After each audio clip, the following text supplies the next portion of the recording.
हर हर महादेव। प्यारे भक्तों, आज कार्तिक महीने की अमावस्या तिथि है और आज यानी 1 नवंबर 2024 को लक्ष्मी पूजन का शुभ मुहूर्त शाम 5:35 से शाम 6:16 तक रहेगा और शाम को दीपदान किया जाएगा। लेकिन इस पर्व स्नान और दान करने का भी महत्व पुराणों में बताया गया है। धर्म ग्रंथों में इसे पर्व कहा गया है। इस तिथि में पितरों के उद्देश्य से की गई पूजा और दान अक्षय फलदायक देने वाला होता है। अमावस्या पर भगवान शिव और माता पार्वती जी की विशेष पूजा अर्चना करने से मनोकामनाएं पूरी हो जाती है। कार्तिक अमावस्या स्नान दान का पर्व स्कंद और भविष्य पुराण के मुताबिक कार्तिक महीने की अमावस्या पर किए गए तीर्थ स्नान और दान से हर तरह के पाप खत्म हो जाते हैं। इस पर्व पर घर पर ही पानी में गंगा जल मिलाकर नहाने से तीर्थ स्थान का फल मिल सकता है। साथ ही श्रद्धा अनुसार दान करने से हर तरह के रोग, शोक और दोष से छुटकारा मिलता है। इस दिन खास तौर से ऊनी कपड़ों का दान करना चाहिए। भविष्य पद्म और मत्स्य पुराण के मुताबिक इस दिन दीपदान के साथ ही अन्न और वस्त्र दान भी करना चाहिए। कार्तिक महीने की अमावस्या पर किया गया हर तरह का दान अक्षय फल देने वाला होता है। पुराणों में कार्तिक अमावस्या ब्रह्म पुराण में बताया गया है। कार्तिक अमावस्या पर लक्ष्मी जी पृथ्वी पर आती है। पद्म पुराण का कहना है कि इस दिन दीपदान करने से अक्षय पुण्य मिलता है। स्कंद पुराण के मुताबिक कार्तिक महीने की अमावस्या को गीता पाठ और अन्नदान करना चाहिए। इसके साथ ही भगवान विष्णु को तुलसी भी चढ़ानी चाहिए। इससे हर तरह के पाप खत्म हो जाते हैं। अन्नदान करने से सुख बढ़ता है। ऐसे इंसान चिरंजीवी होता है। अन्नदान करने से हजारों गाय दान करने जितना फल मिलता है। मत्स्य पुराण के 14वें अध्याय की कथा के मुताबिक पितरों की एक मानस कन्या थी। उसने बहुत कठिन तपस्या की। उसे वरदान देने के लिए कृष्ण पक्ष की पंचदशी तिथि पर सभी पितर आए। उनमें बहुत ही सुंदर आमावसु नाम के पितर को देखकर वे कन्या आकर्षित हो गई और उनसे विवाह करने की इच्छा करने लगी। लेकिन आमावसु ने इसके लिए मना कर दिया। आमावसु के धैर्य के कारण उस दिन की तिथि पितरों के लिए बहुत ही प्रिय हुई। तभी से अमावस्या के नाम से ये तिथि अमावस्या कहलाने लगी। आप सभी भक्तों से हमारी निवेदन है कि इस कथा को पूरा अवश्य सुनिएगा। आइए सुनते हैं अमावस्या की कथा। किसी गांव में एक सास और बहू अकेले रहते थे और उनका बेटा विदेश में कमाने के लिए गया था। सास और बहू बहुत अच्छे से रहते थे, बड़े प्यार से मिलजुल कर रहते थे। दोनों एक दूसरे की देखभाल भी करते थे। एक दिन बहू ने खाना नहीं खाया तो सासू माँ ने पूछा, बहू तुमने खाना क्यों नहीं खाया? तब बहू ने कहा, सासू माँ आज मेरा अमावस्या का व्रत है, बस इसलिए मैंने खाना नहीं खाया। तब सासू ने कहा कि बहू ये अमावस्या का व्रत करने से क्या होता है और ये व्रत करने से क्या फल मिलता है, मुझे भी समझाओ। तब बहू ने कहा कि सासू माँ अमावस्या का व्रत करने से बहुत पुण्य मिलता है। घर में अन्न धन बना रहता है, सुख शांति रहती है तथा अटल सुहाग मिलता है और तो और पुत्र की प्राप्ति भी होती है। इस व्रत में प्रत्येक वर्ष अलग अलग खाना खाया जाता है और विष्णु भगवान के मंदिर में चढ़ावा चढ़ाया जाता है या फिर किसी ब्राह्मण को दान दिया जाता है। इस व्रत में पहले साल भर शक्कर, घी और चावल से बना खाना खाया जाता है। पहले साल व्रत पूर्ण होने के बाद 1.25 किलो चावल और 1 कटोरी घी तथा 1 कटोरी शक्कर का दान किसी ब्राह्मण को दिया जाता है। तीसरे साल गुड़, तिल और घी से बने व्यंजन खाने चाहिए। जब तीसरे साल व्रत पूर्ण हो जाए तो आधा किलो तिल, गुड़ तथा 1 कटोरी घी किसी मंदिर में चढ़ाया जाता है या फिर किसी ब्राह्मण को दान दिया जाता है। इसे ही अमावस्या व्रत कहा जाता है। फिर बहू ने कहा कि इस व्रत का अगर संकल्प लेते हैं तो इसे पूरा करना जरूरी होता है या नहीं। अगर पूरा नहीं कर सकते हैं तो सास बहू में झगड़ा और घर में अशांति आती है। बहू ने बताया। तब सासू ने कहा कि मेरी तो उम्र हो गई है, लेकिन तुम यह व्रत करो। और बहू यह व्रत का आरंभ करती है। लेकिन एक दिन बहू ने किसी के कहने पर गेहूं से बनी रोटी खा ली और अमावस्या माता इस बात से नाराज हो गई। जो सास और बहू बहुत ही प्यार से रहती थी, इन दोनों के बीच झगड़े होने लगे। सभी गांव वाले भी हैरान हो गए कि यह सब क्या हो रहा है। सास अपनी बहू को कहने लगी कि तुम जब से हमारे घर में बहू बन के आई हो, तब से हमारे घर की लक्ष्मी चली गई है। तुम हमारे लिए शुभ नहीं हो। तब बहू ने कहा कि आपके घर की लक्ष्मी चली गई है तो कहाँ मिलेगी, मुझे बताओ, मैं लक्ष्मी को लेकर आऊंगी। तब सासू ने कहा कि लक्ष्मी तुमको समुद्र के बीच में भगवान विष्णु के पैर दबाते हुए मिलेगी। तब बहू यह कहकर चली जाती है कि अब जब तक मैं लक्ष्मी को लेके ना आऊंगी, तब तक इस घर में पैर नहीं रखूंगी। इतना कहकर बहू लक्ष्मी खोज में निकल जाती है। जब बहू लक्ष्मी खोजने में निकलती है, तब उसे बीच रास्ते में एक गाय माता मिलती है। वह बहू से पूछती है कि आप कहाँ जा रही हो। तब बहू ने कहा, हे गाय माता, मेरी सासू मुझे कहती है कि मेरे आने से उनके घर की अन्न धन की कमी हो गई है और उनके घर की लक्ष्मी चली गई है, तो मैं लक्ष्मी जी को लेने जा रही हूँ। गाय माता ने कहा, हे बेटी, अगर तुम जा ही रही हो तो भगवान से मेरे बारे में पूछ भी लेना। तब बहू बोलती है कि ठीक है गाय माता, बताओ मैं आपके बारे में भगवान से क्या पूछूंगी। तब गाय माता बोलती है कि मेरा जब भी बछड़ा होता है वह मर जाता है, जिंदा नहीं रहता। तुम भगवान से पूछ लेना कि मेरे साथ ऐसा क्यों हो रहा है, मैंने ऐसा कौन से कर्म किए हैं। तब बहू बोली, गाय माता, मैं आपके बारे में जरूर पूछ लूंगी। यह कहकर बहू आगे बढ़ी। अब आगे चलते ही बहू को एक घोड़ी मिलती है, जिसके गले में घंटी बंधी हुई होती है। घोड़ी ने भी कहा कि बेटी, तुम मेरे दुख का निवारण भी भगवान से पूछ लेना। तब बहू ने कहा, जरूर पूछ लूंगी। यह कहकर बहू आगे बढ़ती है। आगे जाते ही बहू को एक अंधा और बहरा बुजुर्ग मिलता है। वह भी बहू से अपनी समस्या भगवान से पूछने के लिए कहता है। तब बहू उसकी समस्या भी भगवान से पूछने का कहकर आगे बढ़ती है। आगे जाते ही बहू को एक बूढ़ी औरत मिलती है, जो हाथ और पैर से अपाहिज होती है। वह भी बहू से अपनी समस्या भगवान को पूछने के लिए कहती है। तब बहू उसके समस्या को भी पूछने के लिए तैयार हो जाती है और आगे बढ़ती है। आगे जाते ही बहू थक जाती है और एक आम के पेड़ के नीचे बैठ जाती है। तब आम का पेड़ खुश होकर बहू से पूछता है, बेटी, तुम कहाँ से आई हो और कहाँ जा रही हो। तो तब बहू बताती है वह लक्ष्मी को लेने जा रही है। तब पेड़ भी अपनी समस्या भगवान को पूछने के लिए कहता है कि मेरे पेड़ पर लगे आम खट्टे ही क्यों होते हैं, इस बारे में भगवान को जरूर पूछना। तब बहू उसकी समस्या लेकर आगे बढ़ती है। आगे जाते ही बहू को एक तलाई मिलती है।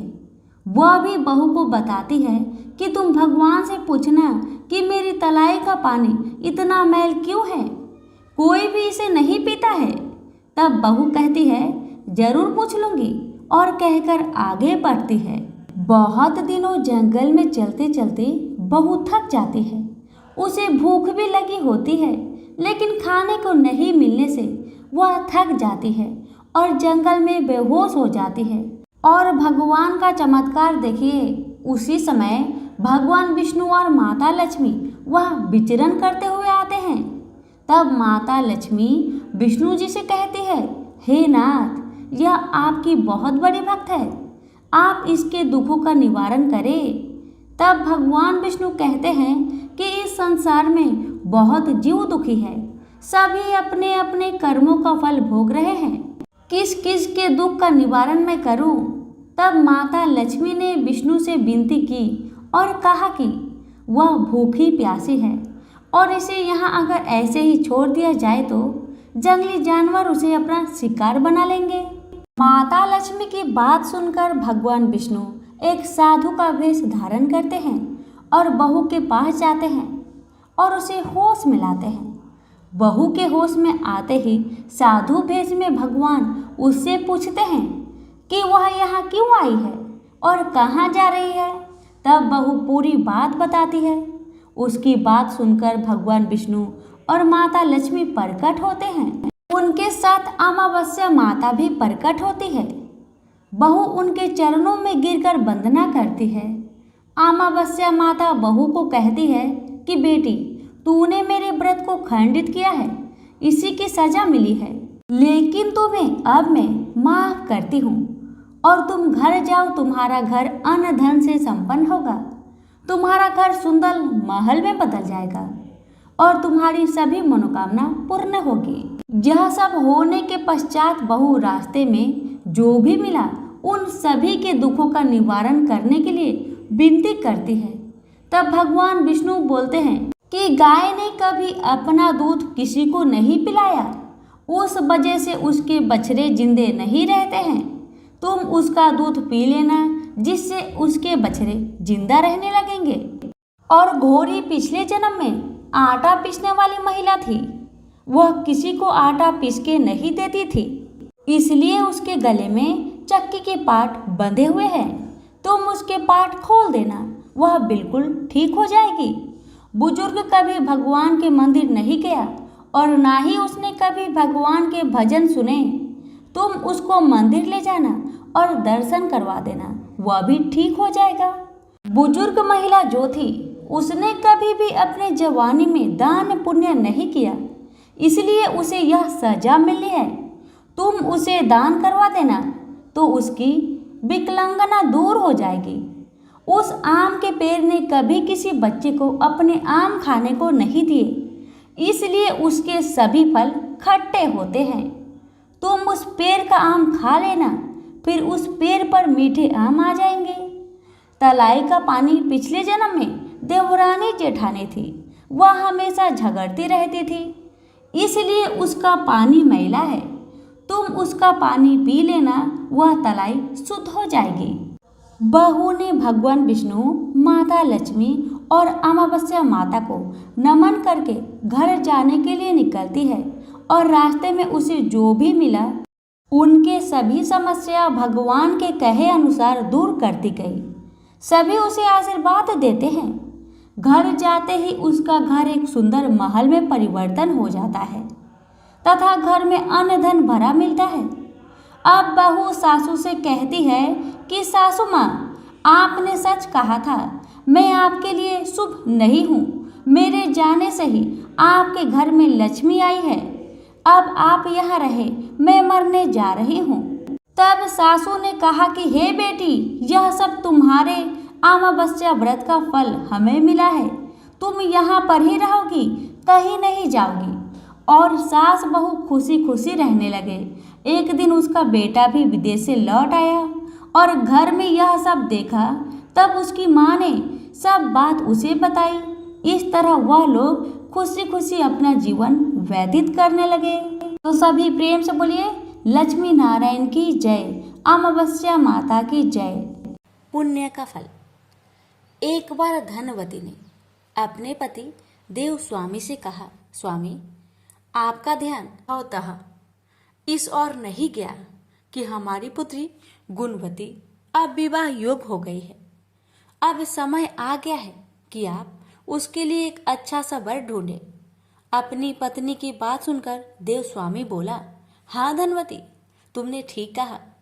मेरा तो इस ओर ध्यान ही नहीं गया कि अब हमारी पुत्री युवा हो गई है। सचमुच मुझे उसके विवाह की चिंता करनी चाहिए। पति की बात सुनकर धनवती प्रफुल्लित हो उठी। अब देवस्वामी पुत्री गुणवती के लिए अवश्य अच्छा सा वर ढूंढ लाएंगे। देवस्वामी ने विचार किया कि पुत्री के लिए वर की खोज शुरू करने से पहले किसी अच्छे ज्योतिषी से गुणवती की कुंडली दिखाकर पूछ लेना चाहिए कि उसके लिए किस प्रकार का वर उत्तम रहेगा। अपने विचार को कार्य रूप देने के लिए देवस्वामी गुणवती की कुंडली लेकर प्रसिद्ध ज्योतिषी के पास पहुंचा। बोला, महाराज कृपया बताइए मेरी पुत्री के लिए किस प्रकार का वर उचित रहेगा और उसे मैं किस दिशा में तलाश करूं। तो स्वामी ज्योतिषी कुछ कहते कहते रुक गए। हाँ महाराज कहिए, देवस्वामी ने सुख होकर पूछा। ज्योतिषी ने कहा, देवस्वामी अच्छा होगा कि तुम अपनी पुत्री का विवाह त्याग दो। लेकिन क्यों महाराज? ज्योतिषी की बात सुनकर देवस्वामी हतप्रभ रह गया। ज्योतिषी ने गंभीर स्वर में कहा, क्योंकि सप्तपदी होते होते तुम्हारी पुत्री विधवा हो जाएगी। ज्योतिषी की बात सुनकर देवस्वामी काफी गंभीर और उदास हो गया। उसने ज्योतिषी से इस विपदा का निवारण का उपाय पूछा। तब ज्योतिषी ने बताया, सिंगल द्वीप में भगवान विष्णु के भक्त सोमा नाम की एक धोबिन रहती है, जिसका पुण्य गुणवती के इस संकट को समाप्त कर सकता है। यदि वह गुणवती के विवाह के समय उपस्थित रहे तो वह सप्तपदी के समय गुणवती को विधवा होने से बचा सकती है। देवस्वामी जब घर लौटा तो उसने अपनी पत्नी और पुत्री को इस विडंबना के बारे में बताया। पिता की बात सुनकर गुणवती ने कहा, पिताजी मैं सोमा के पास जाऊंगी और उसकी सेवा कर उसके पुण्य के प्रताप से अपना भविष्य सुधारूंगी, अन्यथा वही सारा जीवन व्यतीत कर दूंगी। कोई और विकल्प न देखकर देवस्वामी को भी अपनी प्रिय पुत्री का आग्रह स्वीकार करना पड़ा। उसने अपने सबसे छोटे पुत्र सील स्वामी को गुणवती के साथ भेज दिया। दोनों सिंगल द्वीप के लिए चल पड़े। समुद्र तट पर पहुंचकर वे ठिठक गए। उन्हें समझ में नहीं आ रहा था कि कैसे समुद्र पार करके सिंगल द्वीप पहुंचा जाए। बड़ी देर तक भटकने के बाद थक हार कर वे दोनों एक बट वृक्ष के नीचे जा बैठे। वे दोनों अत्यंत भूखे प्यासे थे। वे दोनों जिस वृक्ष के नीचे बैठे थे उस वृक्ष के ऊपर एक गिद्ध का घोंसला था। गिद्ध अपने बच्चों के लिए भोजन की तलाश में गया था। बच्चे घोंसले में ही थे और गुणवती और सील स्वामी की दशा देखकर दुखी हो रहे थे। जैसे ही गिद्ध बच्चे के लिए भोजन लेकर लौटा, वैसे ही बच्चों ने उन दोनों भाई बहन के बारे में उसे बताया, उनकी मदद करने का आग्रह किया।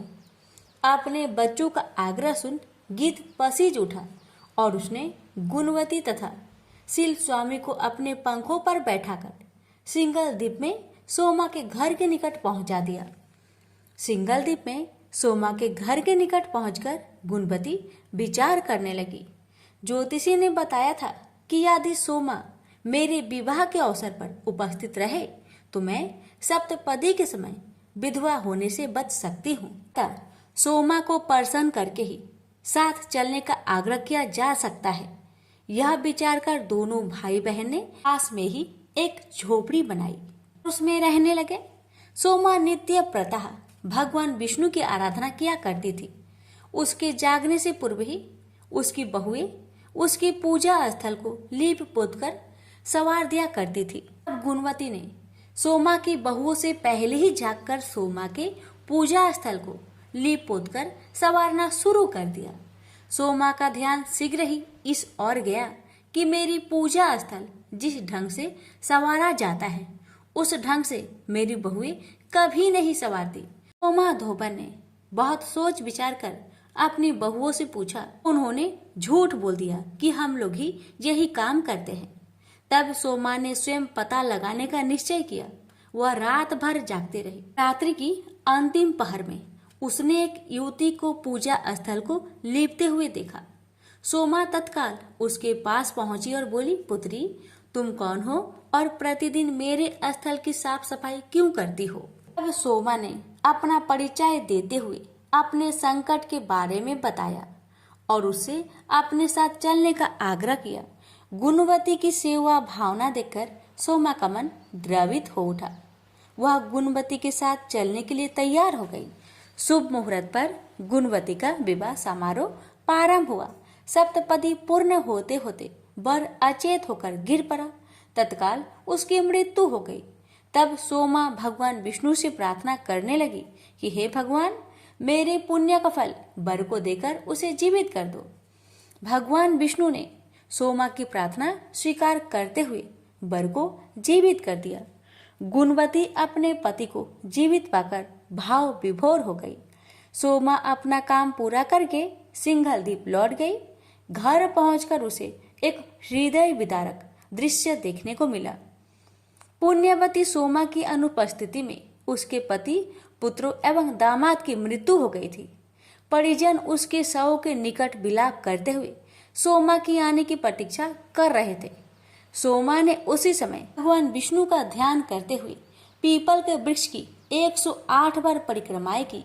इससे भगवान विष्णु ने प्रसन्न होकर सोमा की पति, पुत्र एवं दामाद को जीवित कर दिया।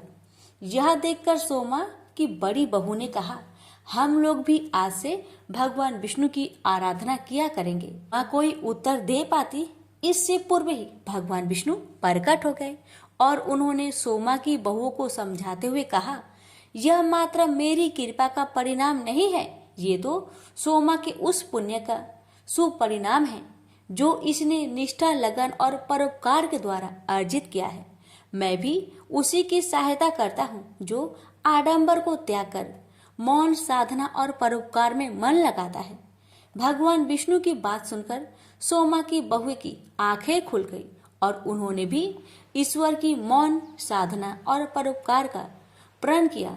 प्रेम से बोलिए विष्णु भगवान की जय। एक बूढ़ा ब्राह्मण था। वह प्रतिदिन नित्य नियम के साथ पीपल को जल से सींचा करता था। उस बूढ़ा व्यक्ति के नित्य नियम से रोज पीपल देव को जल से सींचना देखकर माँ लक्ष्मी अति प्रसन्न हो गई।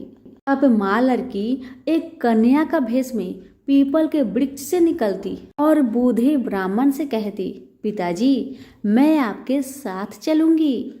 हर रोज बूढ़ा ब्राह्मण के साथ ऐसा ही होने लगा। जब भी बूढ़ा ब्राह्मण पीपल को जल से सींचने आता, तभी पीपल के वृक्ष में से एक कन्या निकलकर बाहर आती और कहती, पिताजी, मैं आपके साथ चलूंगी। अब एक ही बात रोज सुन सुनकर बूढ़ा ब्राह्मण सूखने लगा, दिन ब दिन कमजोर होने लगा। तो उसकी पत्नी ने पूछा, क्या बात है, आपका तबीयत दिन ब दिन खराब क्यों हो रहा है? कोई बात है तो मुझे बताइए। पत्नी की बात सुन तब बूढ़ा ब्राह्मण बोला कि मैं हर रोज जब भी पीपल को सींचने जाता हूँ ना, तभी पीपल के वृक्ष में से एक कन्या निकलकर बाहर आती है और मुझसे कहती है, पिताजी, मैं आपके साथ चलूंगी। पति की बात सुन पत्नी कहने लगी, तो कल उसे अपने घर ले आइएगा, जहाँ आपकी 6 लड़कियां हैं, वहाँ और एक ही सही। पत्नी की बात मानकर अगले दिन सुबह बूढ़ा ब्राह्मण फिर पीपल को जल से सींचने गया और फिर से वह लड़की बाहर आई और कहने लगी, पिताजी, मैं आपके साथ चलूंगी। तब बूढ़ा ब्राह्मण ने कहा, ठीक है, चलो फिर। और ब्राह्मण उस बिटिया को अपने घर ले आया। बिटिया को घर लाने के बाद बूढ़ा ब्राह्मण आटा मांगने गया तो उसे पहले के दिनों की अपेक्षा आज ज्यादा आटा मिली थी। जब बुढ़िया वह आटा छानने लगी तो 7वीं बिटिया जो पीपल वृक्ष से आई थी, वह बिटिया कहने लगी, माँ, लाओ आटा को मैं छान देती हूँ। जब वह आटा छानने बैठी तो परात भर गई। उसके बाद माँ खाना बनाने जाने लगी तो बिटिया बोली, माँ, आज रसोई तो मैं ही बनाऊंगी। बिटिया की बात सुन माँ कहने लगी, ना बेटी ना, तुम्हारी हाथ जल जाएगी। लेकिन लड़की नहीं मानी। वह रसोई में खाना बनाने गई तो उसने तरह तरह के 3600 व्यंजन बना डाले और आज सभी भरपेट खाना खाए। इससे पहले बूढ़े ब्राह्मण के परिवार को कभी भी पेट भर के भोजन नहीं मिलता था। कभी आधा ही पेट खाते तो कभी बिन खाए ही सो जाते थे। लेकिन आज उन सभी ने भर भर पेट भोजन खाए। मामा कहने लगा, आज तो भरपेट खाना खाया और ऐसा भोजन तो इससे पहले मैंने कभी भी नहीं खाया है। तब बुढ़िया कहने लगी कि भाई ये भोजन तो तेरी पावनी बहन ने बनाया है। जैसे ही शाम हुई तो पावनी बेटी कहने लगी, माँ चौका लगा के चौका का दिया जला देना, कोठे में सो जाऊंगी मैं। बुढ़िया बोली, ना बेटी ना, तू डर जाएगी। लेकिन वह बिटिया न मानी। वह कहने लगी, माँ मैं नहीं डरूंगी। वह बिटिया अंदर कोठे में ही जाकर सो गई। आधी रात को लड़की उठी और चारों ओर आंख मारी तो चारों ओर धन ही धन हो गया। और बाहर जाने लगी तो एक बूढ़ा ब्राह्मण सो रहा था। उसने देखा तो कहा, बेटी तू कहाँ चली जा रही है? तब बिटिया बोली, मैं दरिद्रता दूर करने आई थी। अगर तुम्हें दूर करवानी है तो करवा लो। तब बूढ़ा ब्राह्मण ने कहा, हाँ बिटिया, जैसी तुम्हारी इच्छा। तो बिटिया रानी ने बूढ़े के घर में भी आंख से देखा तो चारों तरफ धन ही धन हो गया। तब बूढ़ा ब्राह्मण का परिवार सुबह सोकर उठे तो लड़की को घर में ना देखकर उसे ढूंढने लगे कि मेरी पावनी बेटी कहाँ चली गई। तो बाहर वाला बूढ़ा ब्राह्मण बोला कि वह तो लक्ष्मी माता थी, जो तुम पर प्रसन्न होकर तुम्हारे घर की सारी दरिद्रता को दूर कर गई। हे लक्ष्मी माता, जैसे आपने उनकी दरिद्रता दूर की, वैसे ही हम सबकी करना। कहानी कहने वालों के भी, सुनने वालों के भी, हुक्कारे भरने वालों के भी, सभी के परिवार पर अपनी कृपा सदा बनाए रखना। तो सभी प्रेम से बोलिए, लक्ष्मी माता की जय हो। अर्जुन ने पूछा, हे भगवान, जो शास्त्र विधि को छोड़ श्रद्धा के साथ पूजन करते हैं, उनकी निष्ठा किस प्रकार की है? सात्विकी है या राजसी है अथवा तामसी है? श्री कृष्ण जी बोले, प्राणियों के स्वभाव से ही सात्विकी, राजसी और तामसी ये तीनों प्रकार की श्रद्धा है। सुनो सुनो, स्वात्विकी पुरुष देवताओं को पूजते हैं, रजोगुण यज राक्षसों को पूजते हैं और तामसी जन भूत प्रेतों को पूजते हैं। जो लोग कपट, अहंकार, काम, विषय अनुराग और आग्रह युक्त शास्त्र में न कहा हुआ उग्र तप करते हैं, वे मूर्खता से केवल अपने शरीरस्थ आत्मा को ही नहीं बल्कि मुझे कष्ट देते हैं। उन्हें निश्चय ही आसुरी प्रवृत्ति की जानिए। जैसे प्रत्येक को 3 प्रकार का आहार प्रिय है, उसी तरह यज्ञ, तप और दान भी 3 प्रकार के हैं, जिनके भेद सुनिए। आयु, सत्व, बल, आयोग, सुख और प्रीति को बसाने वाले रस, घृत युक्त पोषक तथा आनंददायक आहार सात्विकों को प्रिय है। कड़वे, खट्टे, नमकीन, गर्म, तीखे, रूखे, चरपड़े तथा दुख, शोक एवं रोगजनक भोजन राजसी लोग को प्रिय है। पहरों का रखा हुआ, बासी, अनिरस, दुर्गंध युक्त, बासी, उचिष्ट, अपवित्र भोजन तामसी लोगों को प्रिय लगता है। यज्ञ करना ही है, ऐसा मन को ढींढ करके फल की इच्छा बिना विधि पूर्वक जो यज्ञ किया जाता है सात्विक है। फल की कामना से और लोक दिखावे के लिए जो यज्ञ किया जाता है उसे राजसी मानो। शास्त्र की विधि से हीन अन्न दान, मंत्रहीन तथा बिना श्रद्धा के किया हुआ यज्ञ तामसी कहलाता है। देवता, द्विज, गुरु तथा विद्वान, इनका पूजन, पवित्रता, ब्रह्मचार्य तथा अहिंसा का आचरण करना शारीरिक तप है। जिस वाक्य से किसी का दिल न दुखे, सत्य, प्रिय, हितकारी भाषण, स्वाध्याय का अभ्यास वाचिक तप है। मन की प्रसन्नता, चित्त की शांति, आत्मा निग्रह तथा निष्कपट रहना, यह मानसिक तप है। यह तीनों प्रकार के तप यदि श्रद्धा से फल की इच्छा त्याग कर और योगयुक्त होकर किए जाए तो सात्विक तप कहलाता है, जो अनित्य और क्षमा तप राजस है, जो दुराग्रह से आत्मा को कष्ट देकर व दूसरे के नाश के लिए किया जाए उसे तामस कहते हैं। जो फल की इच्छा त्याग उत्तम बुद्धि से उत्तम स्थान में सत्य पात्र के बदले कोई वस्तु लेने की इच्छा बिना दिया जाता है उसे सात्विक दान कहते हैं। जो दान प्रत्युपकार एवं किसी फल की इच्छा से कलेश पूर्वक किया जाता है उसे राक्षस दान कहते हैं। ओम तत्य और सत्य ये तीनों ब्रह्म के नाम हैं।